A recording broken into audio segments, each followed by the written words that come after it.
నేను Sunitha. Khairatabad MLA Danam Nagender, station Ghanpur MLA Kadiyam శ్రీహరిలపై దాఖలైన అనర్హత పిటిషన్లపై అసెంబ్లీ స్పీకర్ గడ్డం ప్రసాద్ కుమార్ సంచలన తీర్పిచ్చారు.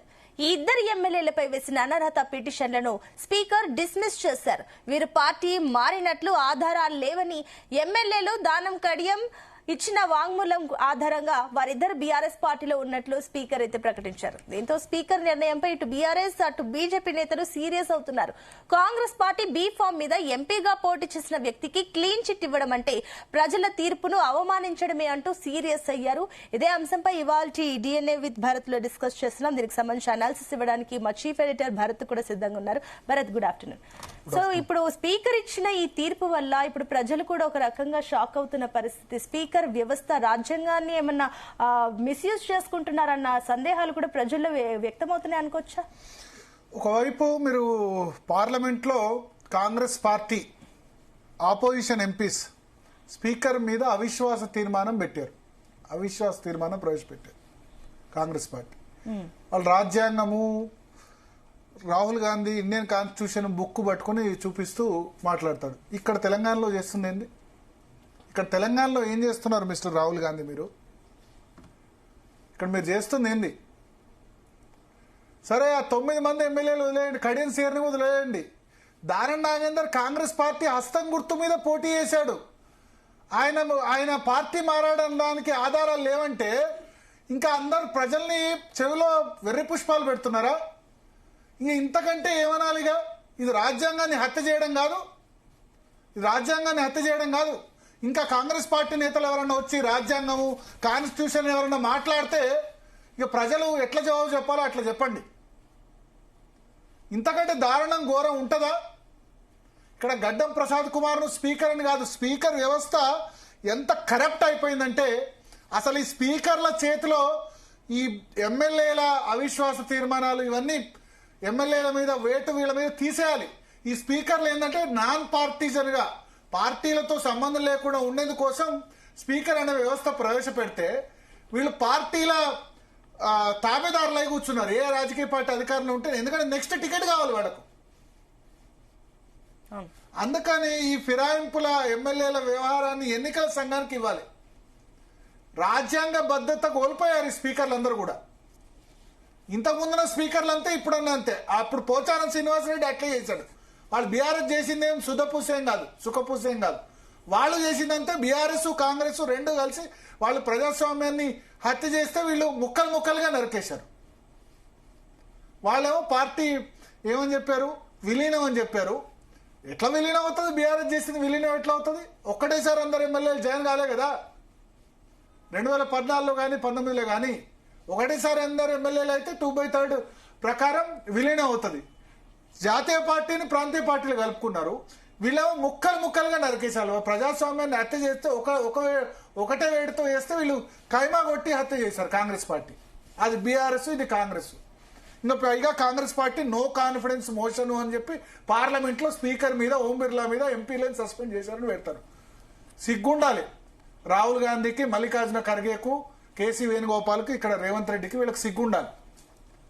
దానం నాగేందర్ ఏ పార్టీ అన్నట్టు? మరి ఇప్పుడు ఏ పార్టీ కాదా? ఏ పార్టీకి చెందనివాడా?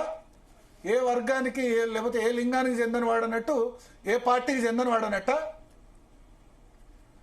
మాటలు ఎందుకు వస్తున్నాయంటే ఇప్పుడు దానం నాగేందర్ ఏ పార్టీకి చెందనివాడనట్టే కదా. మరి ఆయన పార్టీ ఫిరాయించడానికి ఆధారం లేదన్నట్టు కటువైన మాటలు మాట్లాడుతుండొచ్చు నేను. కానీ ఈ కటువైన మాటలు అవసరం. ఇటువంటి రాజకీయ నాయకులు, ఇటువంటి నేతలు ఉన్న తర్వాత ఇంకా రాజకీయ నాయకులు ప్రజలు వీళ్ళ దగ్గర డబ్బులు తీసుకొని ఇష్టం ఉన్నట్టు ఓటుకు 10,000 కాదు 1,00,000 కూడా తీసుకోండి. ఇటువంటి రాజకీయ నాయకుల దగ్గర, ఇటువంటి రాజకీయ పార్టీల దగ్గర ఓటుకు 10,000 కాదు 1,00,000 వీళ్ళ దగ్గర లూటీ చేయండి. ఇటువంటి రాజకీయ నాయకుల దగ్గర రాజకీయాలు చూస్తే ఎవరికైనా ఏమనిపించాలి? రాజకీయ నాయకులు అంటే గౌరవం పెరిగేలా ఉండాలి. ఎట్లా చేస్తున్నారు ఈ వ్యవస్థను వీళ్ళు? సిగ్గు, బుద్ధి, మానం లేకుండా బరిదెగిచ్చి బట్టలు ఇప్పి చేస్తున్నారు. ఇది అంతే కదా. ఇప్పుడు దానం నాగేందర్ పార్టీ ఫిరాయించలేదంటే బీఆర్ఎస్ నుంచి పోయి కాంగ్రెస్ పార్టీ టికెట్ మీద పోటీ చేసి దానం నాగేందర్ పార్టీ ఫిరాయించడానికి అనడానికి ఆధారాలు లేవంటే ఇంకా అంతకన్నా బరిదెగింపు ఏమైనా ఉంటుందా ప్రజాస్వామ్యంలో?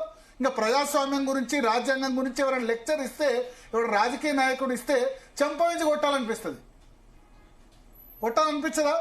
రాజ్యాంగం ఒక్క రాజకీయ నేత మాట్లాడి మీకు బీఆర్ఎస్ కు హక్కు లేదు, కాంగ్రెస్ పార్టీకి అంతకంటే హక్కు లేదు రాజ్యాంగం మీద. రాజ్యాంగం అని పట్టుకొని రాహుల్ గాంధీ పెద్ద ఇండియన్ కాన్స్టిట్యూషన్, పార్టీ ఫిరాయింపుల చట్టం, మేము అధికారంలోకి వస్తే ఫిరాయింపుల చట్టాన్ని మారుస్తామని చెప్పారు. అందుకని మీకు అధికారం ఇవ్వలేదు. ఇంతకంటే బరి తెగింపు ఇంకేమైనా ఉంటుందా? ఆధారాలు లేవట మీకు. అందుకనే అసలు ప్రజాస్వామ్యాన్ని హత్య చేయడంలో కాంగ్రెస్ పార్టీ మొదలు ఎమర్జెన్సీ పెట్టింది. అప్పుడు ఒక్కొక్కటి ప్రజాస్వామ్య విలువల పతనానికి కాంగ్రెస్ పార్టీ కారణమైంది. మొదటి 34 ఏళ్ళు వాళ్ళకే అధికారం ఇచ్చారు. ఇస్తే ఇందిరాగాంధీ ఎమర్జెన్సీ పెట్టింది. సరే, ఆమె చేసిన మంచి పనులు ఉన్నాయి, చెడు పనులు ఉన్నాయి, కానీ ఎమర్జెన్సీ పెట్టింది. ఆర్టికల్ 356 ఎత్తేసింది. సుప్రీంకోర్టు చీఫ్ జస్టిస్ విషయంలో సీనియారిటీ పాటించలేదు. రాష్ట్రపతి ఎన్నికలు పెట్టి ఆత్మ ప్రబోధానుసారం అని చెప్పింది. ఒక్కొక్కటి ఆ పార్టీని కిల్ చేసాయి. 418 సీట్లు వచ్చిన కాంగ్రెస్ పార్టీ 44 సీట్లకు 2014లో పడిపోయింది. 3 సార్లు కూడా మళ్ళీ అధికారంలోకి రాకపోయింది. ప్రజాస్వామ్యాన్ని హత్య చేసిన తర్వాత బీజేపీ వాళ్ళు చేస్తుంది తప్పనిపోలే. నరేంద్ర మోడీ, అమిత్ షా నియంతలు అది అని అంటారు కదా, వాళ్ళు చేస్తుంది కాంగ్రెస్ పార్టీ చేసిన దారుణాలు అకృత్యాలతో పోలిస్తే వీళ్ళు చేసింది చాలా తక్కువనే ప్రజలు కంపేర్ చేసుకుంటారు కదా. అవునా? ఇక ఈ ఇంటి మీద కాకి ఆ ఇంటి మీద వాళ్ళనివ్వను, ఉరిదివ్వాలి అని రేవంత్ రెడ్డి మాట్లాడు. ఇవాళ దానన్న నాగేంద్ర నువ్వు ఉరిదివ్వద్దా? మరి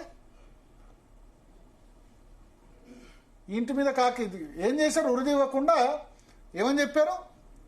బీఆర్ఎస్ ఎమ్మెల్యేనే అని చెప్పారు. ఇంతకంటే నేను ఆవేశంగా మాట్లాడకపోతే తప్పులు దొరలు ఉండొచ్చు నేను మాట్లాడిన దానిలో. బట్ అసలు మనం ఏ వ్యవస్థలో ఉన్నాం? ఇప్పుడు కూడా మీడియా మాట్లాడకపోతే ఇంకేంది? ఇప్పుడు కూడా మీడియా మాట్లాడకపోతే మనం చచ్చిపోయినట్టు కదా. దీన్ని కూడా క్వశ్చన్ చేయకపోతే మీడియా చచ్చిపోయినట్టే కదా. ఫోర్త్ ఎస్టేట్ గా ఉండి కూడా ఇంత ఆగ్రహంగా, ఇంత ఉద్వేగంతో, ఇంత భావోద్వేగంతో మాట్లాడకపోతే మీడియా చచ్చిపోయినట్టే లెక్క.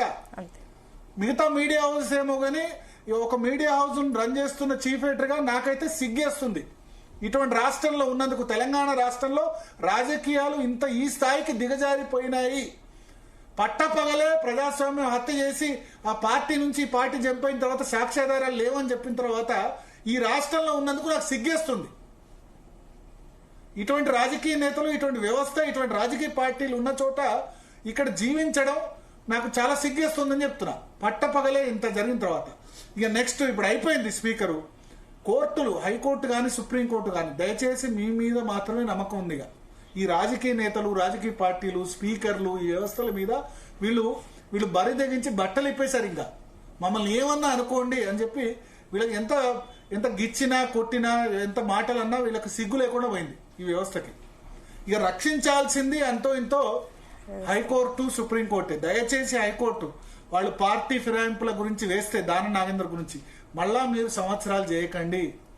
క్లియర్ గా ఉంది ఎవిడెన్స్. ఆయన హస్తం గుర్తు మీద పోటీ చేశాడు. కాంగ్రెస్ పార్టీ అభ్యర్థిగా పోటీ చేసిన తర్వాత కూడా మాకు సాక్ష్యాధారాలు సరిపోయినవి లేవు అంటే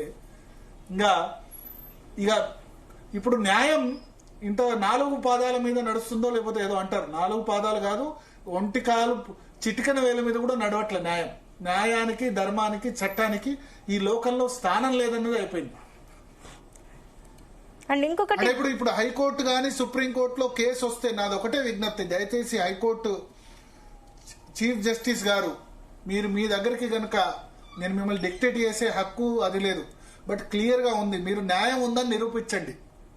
మిగతా వాళ్ళ కేసెస్ లో ఏమో మిగతా వాళ్ళందరూ కూడా ఫిరాయించారో తెలుసు. బట్ క్లియర్ గా ఆయన కాంగ్రెస్ పార్టీ మీద పోటీ చేశాడు కాబట్టి ఆయన పిటిషన్ విచారణ అర్హతకు వస్తే మళ్ళీ సంవత్సరాల తరబడి 6 నెలలు కాలయాపన చేయకండి. 1-2 నెలల లోపు వేటు వేయాల్సింది. సుప్రీంకోర్టు జడ్జిమెంట్ జూన్ లో ఇస్తే 3 నెలల టైం ఇస్తే 8 నెలలు చేశారు. 3 నెలల సమయం ఇస్తే 8 నెలల పాటు టైం పాస్ చేశారు. టైం పాస్ చేసి ఇప్పుడు ఎందుకంటే స్పీకర్ అన్నిసార్లు సుప్రీంకోర్టు దిక్కన చర్య తీసుకుంటాం అని చెప్పి చేస్తే 3 నెలలు చేస్తే 8 నెలలు చేశారు. నేను ప్రసాద్ కుమార్ చాలా మంచి వ్యక్తి, కానీ ఆయన కాంగ్రెస్ పార్టీ చేతిలో బందీ అయిపోయినారు. బీఆర్ఎస్ ఉన్న స్పీకర్లు గతంలో ఉన్న మధుసూనాచారి, తర్వాత పోచారం శ్రీనివాసరెడ్డి వాళ్ళు బీఆర్ఎస్ చేతిలో బందీ అయిపోయినారు. వీళ్ళకి ఎందుకంటే నెక్స్ట్ టికెట్ కావాలి మళ్ళా, అంతేనా? కాబట్టి అసలు ఈ స్పీకర్ల వ్యవస్థ అవసరమా? వీళ్ళకి ప్రోటోకాల్స్ అవసరమా? ఇంత వాళ్ళు రాజ్యాంగానికి న్యాయం చేస్తున్నారా? కొన్ని వ్యవస్థలు, గవర్నర్ వ్యవస్థ దుర్వినియోగం అని అంటారు, స్పీకర్ వ్యవస్థ సద్వినియోగం అవుతుంది. చాలా అద్భుతమైన వినియోగం చేస్తున్నారు స్పీకర్ వ్యవస్థను వీళ్ళు.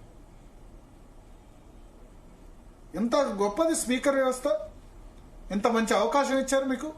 ముఖ్యమంత్రి గవర్నర్ తర్వాత ప్రోటోకాల్లో ఇస్తే గనక వీళ్ళు ఏం చేస్తున్నారు? స్పీకర్ వ్యవస్థ ఒక రాష్ట్ర స్పీకర్ అని కాదు, ఒక వ్యక్తి అని కాదు, నేను వ్యవస్థ గురించి మాట్లాడుతున్నా. ఇక్కడ వ్యవస్థ మారకపోతే ప్రజలకు ఏం నమ్మకం ఉంటుంది? అందుకని వీళ్ళు రాజకీయ నాయకులు దోచుకుంటారు. మనం కూడా దోచుకుందాం రాజకీయ నాయకులని, మంచిగా డబ్బులు తీసుకుంటారు. మున్సిపల్ ఎలక్షన్లో వార్డు మెంబర్ నుంచి తీసుకుంటారు మనలా దాన్ని. నాకు కొన్ని సందర్భాల్లో అప్పుడు బాధ అనిపించింది, ప్రజల్ని తిట్టాను. కానీ ఈ ప్రజలు తప్పు కాదు.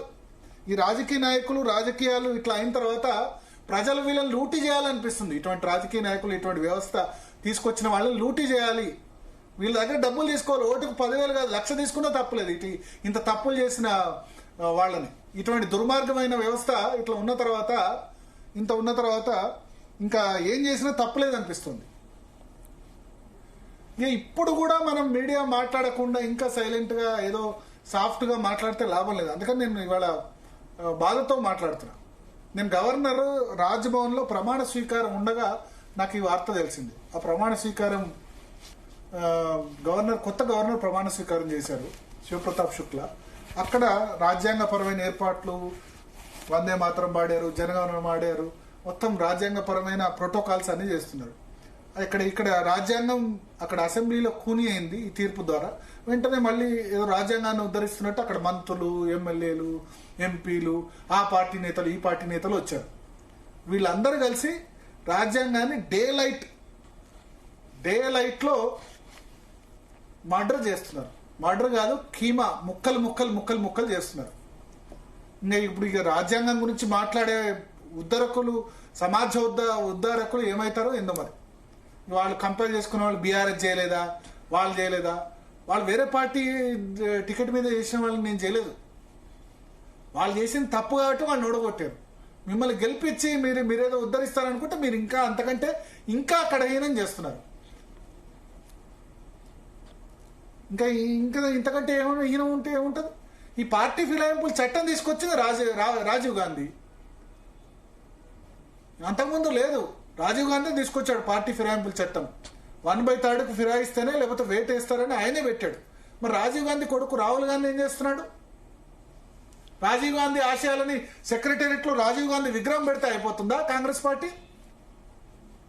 కాంగ్రెస్ పార్టీలో ఉన్న నేతలు మీరు ఆలోచించుకోండి. బీఆర్ఎస్ తప్పు చేసిందంటేనే మీకు అధికారం ఇచ్చారు, మీరు కూడా అదే తప్పు చేసి ఏమైంది? దమ్ముంటే ఫేస్ చేయమనండి. ఖైరతాబాద్ లో ఎలక్షన్ కడియం శ్రీరామ్ బిడ్డకు ఎలక్షన్ లో క్యాంపెయిన్ చేశాడు కావ్యకి, కాంగ్రెస్ పార్టీ తరఫున టికెట్ ఇప్పించుకోవడమే కాకుండా ఆయన నిర్దోషి. ఆయనే నేను ఏ పార్టీలో ఉన్నా అంటే ఏ పార్టీలో ఉన్నానో, ఎక్కడ ఉండాలో అక్కడే ఉన్నాను, ఇట్లా జవాబు ఇచ్చారు. కానీ దానం ఓపెన్ గా చెప్పాడు, కాంగ్రెస్ లోనే ఉన్నానని కూడా చెప్పాడు కదా మీడియాతో. కాంగ్రెస్ లో ఉన్నానన్నా కనబడలేదు. నేను చెప్తున్నా ఏమైందంటే ఆ న్యాయానికి కళ్ళకు గంటలు కడతారు కదా, అది న్యాయ వ్యవస్థ. ఇప్పుడు ఇది శాసన వ్యవస్థ. ఈ శాసన వ్యవస్థ అన్నది చచ్చిపోయింది. శాసన వ్యవస్థ అన్నది బతికి లేదు, అది చచ్చిపోయిందని వాళ్ళ ప్రూవ్ అయింది. శాసనాలు చేసేవాళ్ళు ఇంత దుర్మార్గంగా తయారయ్యారు. ఇంకోటి విచిత్రం, బాధతో మాట్లాడుతున్నాం. ఇది ఏదో ఎవరినో క్రిటిసైజ్ చేయాలని కాదు, మనం ఏం నేర్పుతున్నాం. ఇంకా ఇప్పుడు ఒకళ్ళు బట్టలు ఇప్పిన తర్వాత ఇంకొకళ్ళు విప్పడానికి ఏమి ఉండదు. ఇక ఇంతకంటే నీచం, ఇంతకంటే హీనం ఇంకా వేరే ఉండదు. ఇక నెక్స్ట్ ఇంకో రాజకీయ పార్టీ వచ్చి మొత్తం మంది తీసుకుని ఇంకేం చేస్తారు? కొత్త రాజకీయ పార్టీలు ఒకళ్ళు దిగజారిపోతే వాళ్ళు దిగజారలేదా? వాళ్ళు దిగజారినప్పుడు ఏం చేశారు అంటారు. ఇప్పుడు లేకపోతే ఇప్పుడు నేను అన్నప్పుడు బీఆర్ఎస్ ఉన్నప్పుడు బీఆర్ఎస్ వాళ్ళు ఏం చేసినప్పుడు ఏం చేశారో అని కాంగ్రెస్ వాళ్ళు. ఇప్పుడు కాంగ్రెస్ అన్నట్టు రేపు వచ్చే వాళ్ళు కాంగ్రెస్ దారుణా వేందరం వేటీ లేదు, మేమే లేదని రేపు బీజేపీ బీఆర్ఎస్ వస్తే వాళ్ళు చేస్తారు. ఒకరినొకటి దిగజార్చుకుంటూ పోవడం తప్ప దాన్ని మెరుగు చేద్దాం, వాళ్ళు తప్పు చేశారు, ఆ తప్పును మనం రెక్టిఫై చేద్దామన్నది లేదు. ఇంకోటి అందుకని ఇక మనం ఇప్పుడు ఎవరు మాట్లాడకపోతే శాసన వ్యవస్థ మాట్లాడదు, ఎగ్జిక్యూటివ్ మాట్లాడదు. జ్యుడిషియరీ ఉంది కాబట్టి అంతో ఇంతో ఈ 6 నెలల లోపు జడ్జిమెంట్ ఇచ్చారు. లేకపోతే ఇంకో 4 సంవత్సరాలు ఈయన టైం పాస్ చేస్తుండే ఎలక్షన్ ముందు వరకు. సుప్రీంకోర్టు చెప్పినా తిట్టి అది చేస్తే 3 నెలలు అంటే 8 నెలలు తీసుకున్నారు. తీసుకొని చాలా అద్భుతమైన తీర్పు, చరిత్రలో నిలిచిపోయే తీర్పు.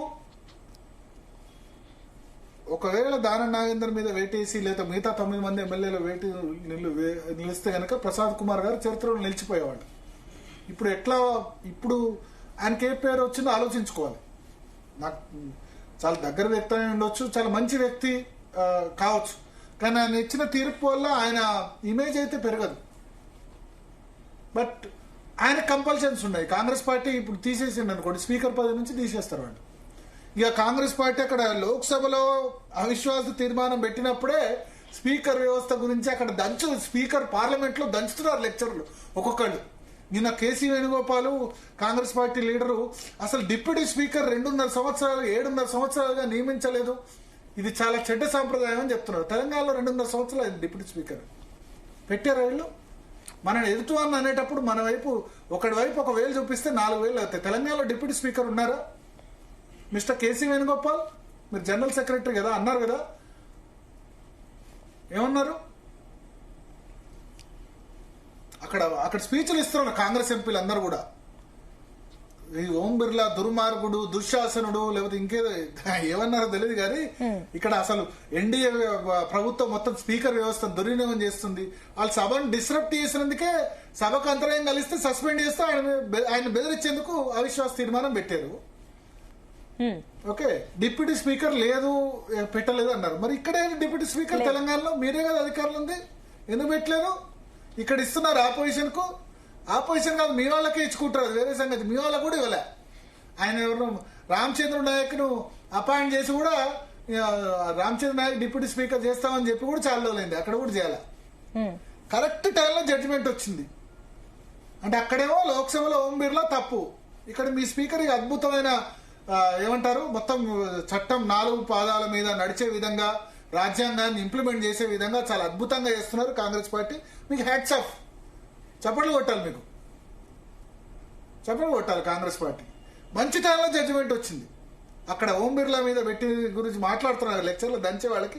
ఒక్కసారి మీ సొంత రాష్ట్రం చూసుకోండి. మీరు పాలించేది 3 రాష్ట్రాలు, హిమాచల్ ప్రదేశ్, కర్ణాటక, తెలంగాణ. తెలంగాణలో మీరు ప్రజాస్వామ్యాన్ని ఏ విధంగా పరిడవిల్లేలా చేస్తున్నారు, తెలంగాణలో మీరు స్పీకర్ వ్యవస్థకు ఎంత అద్భుతమైన శోభనిచ్చేలా ఎంత అద్భుతంగా నడుపుతున్నారో చూసుకోండి. మీకు ఇంకోసారి ప్రజాస్వామ్యము, రాజ్యాంగం అని కాంగ్రెస్ పార్టీ లేకపోతే ఇంకో పార్టీ లేకపోతే బీఆర్ఎస్ మాట్లాడినా, ఎవరు మాట్లాడినా వీళ్ళు టైం పాస్ కు మాట్లాడుతున్నారు, ఆపర్చునిస్టిక్ గా మాట్లాడుతున్నారు మాత్రమే మనం అనుకోవాలి. అంతకు మించి ఇంకేం లేదు. ఇవాళ మార్చి 11, 2026 రాజ్యాంగము, ప్రజాస్వామ్యము హైదరాబాద్ లో తెలంగాణ శాసనసభలో హత్య కాదు, కీమా ముక్కలుగా నరికి వేయబడ్డ రోజు. ఇంతకంటే ఆవేదన, ఇంతకంటే అది ఏముండదు. ఇక రాజకీయ నాయకులు సిస్టమ్ మీద, రాజకీయ నాయకుల మీద ఎందుకు వాల్యూ పోతుందంటే ఇందుకు. రెండోది, ఎందుకు ఈ ఎమ్మెల్యేలు ఎంపీలు ఫిరాయిస్తున్నారంటే ఆపోజిషన్ ఉంటే అసలు ఏం పనే చేయట్లా. కేసీఆర్ పని చేయలే, ఆపోజిషన్ ఉన్న ఎమ్మెల్యేలకి రేవంత్ రెడ్డి కూడా పనిచేయడు. రాకేష్ రెడ్డి మొత్తుకుంటాడు, బీజేపీ ఆర్మూర్ ఎమ్మెల్యే. మా ఆర్మూరు రూపాయన్ని ఇవ్వండి అయ్యా, వాళ్ళకి 500 కోట్లు ఇస్తున్నారు, 2 కోట్లని ఇవ్వండి అని మొత్తుకుంటాడు ఓపెన్ గా. లేకపోతే అందరినీ అధికార పక్ష ఎమ్మెల్యేలు కలిపేసుకోండి. ఇక ఎందుకు ఆపోజిషన్, ఎందుకు 63 గెలిచారు కదా, మిగతా 119 మంది ఎమ్మెల్యేలను కూడా కలిపేసుకుంటే అయిపోతుంది. ప్రతిపక్షం ఎందుకు, ఇంకా తొక్క ఎందుకు, తోలెందుకు? వాళ్ళు చేశారనే బాబు కాంగ్రెస్ పార్టీ మీకు అధికారంలోకి ఇచ్చింది, మిమ్మల్ని ముఖ్యమంత్రి చేసింది. బీఆర్ఎస్ చేసిన దుర్మార్గాలు వాళ్ళు ఎమ్మెల్యేలు కలుపుకున్నారనేందుకే కదా. ఇక వాళ్ళన్నా తూతాడని అన్న ఏదైనా కొంచెం పాటించేందుకు ప్రయత్నం చేశారు. మీరు ఆ 39 మందిలో 26 మందిని కలుపుకునేది ఉండే, చేత కాలేదు మీకు. 10 మందిని కలుపుకున్నారు. కలుపుకొని కోర్టు ఇక్కడ దాకా పోతుందని తెలియదు. పోనీ అప్పుడు బీఆర్ఎస్ టైంలో అన్న గట్టిగా ఫైట్ చేశారా కాంగ్రెస్ పార్టీ నేతలు లీగల్ గా? మీ వాళ్ళని ఒకసారి 8 మందిని తీసుకున్నారు, ఇంకోసారి 13 మందిని తీసుకున్నారు. అప్పుడైనా చేశారా? ఏమనంటే మాకు ఇప్పుడు ప్రభుత్వాన్ని కూలుస్తారు అన్న ఉద్దేశంతో చేశారంటారు. నేను అనుకున్న కనీసం దానం నాగేందర్ మీద వేటేస్తారనుకున్నా. అంటే క్లియర్, ఆయన కాంగ్రెస్ పార్టీ తరఫున కిషన్ రెడ్డి మీద పోటీ చేసి ఓడిపోయినాడు. లేదా మరి ప్రజలు ఏమైనా కన్ఫ్యూజ్ అయినారేమో, దానం నాగేందర్ బీఆర్ఎస్ పోటీ చేశాడేమో. ప్రజలు పద్మారావు గౌడును బీఆర్ఎస్ క్యాండిడేట్ గా పార్లమెంట్ పెట్టారు, కానీ దానం నాగేందర్ కూడా నేను కూడా నిల్చుట్టా అని బీఆర్ఎస్ తరఫున తను కూడా బీఆర్ఎస్ అనేది తిరిగాడేమో. మనం పిచ్చోళ్ళమేమో, మనకు తెలియదేమో. ఇప్పుడు అంటున్నారు బయటకు వచ్చేసి ఒక మాట అన్నాడు, బీఆర్ఎస్ బీజేపీ ఇద్దరు కలిసి చేశారు కాబట్టి నేను ఎంపీగా ఓడిపోయానని కూడా చెప్పాడు. బయటకు వచ్చి కూడా అదే మాట అంటున్నాడు. ఇంక ఏముంటది ఇంకా చెప్పడానికి చెవిలో పువ్వు పెడితే గనక వినేటోడు ఏదో అంటే చెప్పేటోడు చాలా మంది ఉన్నట్టు ఇంకా వీళ్ళు అక్కడ పార్లమెంట్ లో లెక్చర్లు దంచుతున్నారు. ఒక్కో కాంగ్రెస్ పార్టీ ఎంపీ అద్భుతం, స్పీకరు, రాజ్యాంగం ఇది అని మాట్లాడితే ఈ రాజ్యాంగాన్ని కూని చేసిందే కాంగ్రెస్ పార్టీ ఎమర్జెన్సీ టైంలో. ఇంకా భారతీయ జనతా పార్టీ వచ్చి రాజ్యాంగాన్ని మారుస్తుంది, 400 మంది ఎంపీలు వస్తే రాజ్యాంగాన్ని మారుస్తారు. మీరు రాజ్యాంగాన్ని ముక్కలుగా నరికేస్తున్నారు రోజు. అప్పుడు ఇందిరాగాంధీ సమయంలో నరికేశారు, ఇప్పుడు అట్లే చేశారు. ఇంకా అంతకు మించి ఇంకేం లేదు. దయచేసి రిక్వెస్ట్, దీన్ని కాపాడాల్సింది కోర్టులే, హైకోర్టు, సుప్రీంకోర్టులే. మీరు సాధ్యమైనంత తొందరగా వీళ్ళకి శిక్ష వేసి ప్రజాస్వామ్యం గొప్పతనాన్ని మీరు నిరూపించండి. ఇట్లా చేస్తున్న స్పీకర్ వ్యవస్థకు ఏదో ఒక మార్గం చేయండి. కోర్టే కామెంట్ చేయండి, ఈ స్పీకర్ వ్యవస్థ నుంచి తప్పించండి, ఇంకా పార్టీ ఫిరాయింపులు ఎలక్షన్ కమిషన్ చేతిలో పెట్టండి అని చెప్పండి. ఎలక్షన్ కమిషన్ చేతిలో పెడితే అంతో ఇంతో కొంచెం అన్న న్యాయం జరుగుతుంది. రాజ్యాంగబద్ధ వ్యవస్థ ఇది, రాజ్యాంగబద్ధ వ్యవస్థని దీన్ని దుర్వినియోగం చేస్తున్నారు. దీన్ని కేవలం ప్రోటోకాల్ కోసమే మాత్రం వాడుకుంటున్నారు. ఈ కనీసం ఏమాత్రం అదున్నా ఇంకా ప్రజలకి నమ్మకం కలగాలంటే న్యాయ వ్యవస్థ ఒకటే, ఆ న్యాయ వ్యవస్థ మీదే భారం. వాళ్ళు హైకోర్టు, సుప్రీంకోర్టు తొందరగా మళ్ళీ సంవత్సరాల తరబడి చేసి 3-4 సంవత్సరాల తర్వాత జడ్జిమెంట్ ఇస్తే ఆ ఎలక్షన్ కాదు, ఆయన 4 సంవత్సరాలు మంచిగా. అప్పట్లో ఆది శ్రీనివాసు మీద ఆయన వేములవాడ చెన్నంనేని రమేష్ భారతీయ పౌరుడు కాదని మొత్తం టర్మ్ అయిపోయిన తర్వాత జడ్జిమెంట్ ఇస్తే వచ్చేదేం లేదు, లాభం ఏం లేదు. న్యాయం, సత్వర న్యాయం కూడా జరగాలి, అది ఆలోచించాలి. సో అందుకని హైకోర్టు, సుప్రీంకోర్టులకు ఒక విన్నపం, మీరే ఈ విషయంలో దయచేసి జోక్యం చేసుకొని ప్రజాస్వామ్యం మీద, రాజ్యాంగం మీద కొంచెమైనా నమ్మకం కలిగించండి. అప్పుడే ప్రజలకి ఈ సిస్టమ్ మీద నమ్మకం వస్తుంది. లేకపోతే ప్రజలు ఈ సిస్టమ్ మీద మొత్తం నమ్మకం కోల్పోతారు. మిగిలిన బాధ్యత అయితే వాళ్ళ మీద ఉంది అంతే. Okay, right. Thank you Bharat for your analysis. So మొత్తం మీద ఇప్పుడు ఏదైతే అనర్హత వేటుకు సంబంధించి స్పీకర్ తీసుకున్న నిర్ణయం పైన ఇప్పుడు స్పీకర్ వ్యవస్థ పైనే ప్రజలు కూడా అసహించుకుంటున్న పరిస్థితి, చాలా ప్రశ్నలు కూడా ఉత్పన్నమవుతున్నాయి. మరి ఈ విషయంలో న్యాయస్థానాలు జోక్యం చేసుకుంటాయా?